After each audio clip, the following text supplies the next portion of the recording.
Assalamu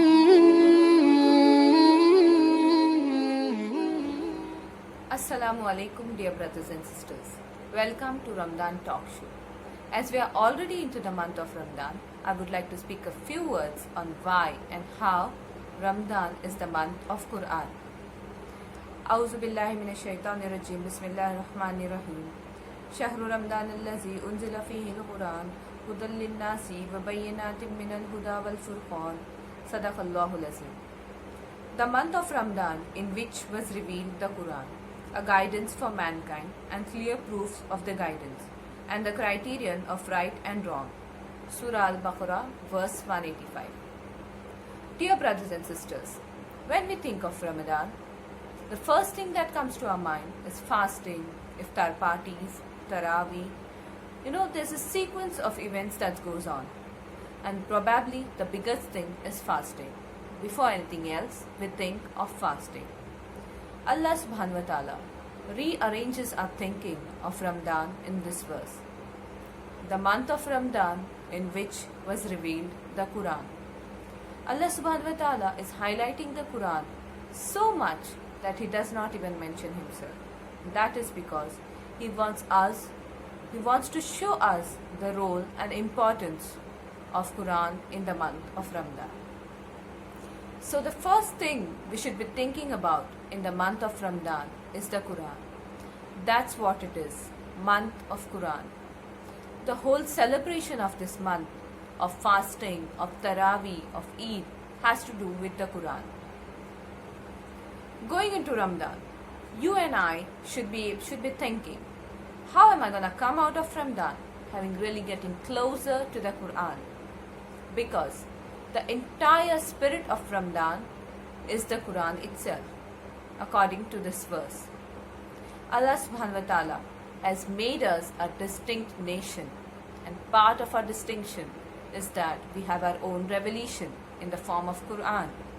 Another part of our distinction is that we have our own month of fasting.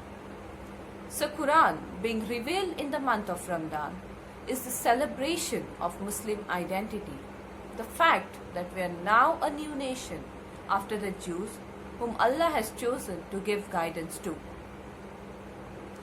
Just like nations have their days of constitution, they celebrate Independence Day, they celebrate their constitutional days. Similarly, our days of constitutional celebration is the month of Ramadan. Allah says here, the Quran is a guidance for mankind.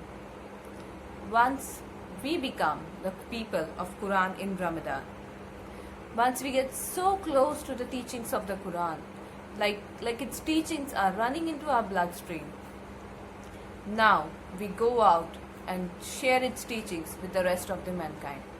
That's what Quran says, Hudal Linnas, guidance for mankind. And further, Allah subhanahu wa ta'ala says, it has got clear proofs of guidance and the distinction between the right and the wrong. We are the ones, once we become the people of Quran, we will now carry out its mission. We will rejuvenate its message and take it further to the rest of the humanity and show them the distinction between what is right and what is wrong.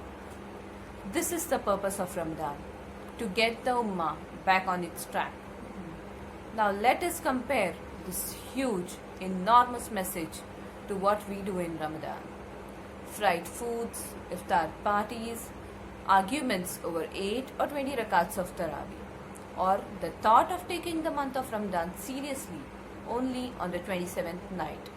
But Ramadan is built on a really grand spirit. We Muslims talk about identity crisis. Allah subhanahu wa ta'ala has given us the blessed month of Ramadan, where He tells us to resolve our identity crisis, where we can resolve our identity crisis. We should be grateful to Allah subhanahu wa ta'ala for the month of Ramadan. For the 30 days of fasting, we should be grateful because Allah subhanahu wa ta'ala has given us a guidance in the form of Quran. He has made us a distinct nation. We should be thankful to Allah subhanahu wa ta'ala that we have got an opportunity to cleanse our sins and to start fresh from this month. With so many reasons to be grateful for, I pray to Allah subhanahu wa ta'ala that we read, understand and ponder over the Quran like we've never done before. We really become the people of Quran. Jazakallahu khair. Assalamu alaikum wa rahmatullahi wa barakatuh.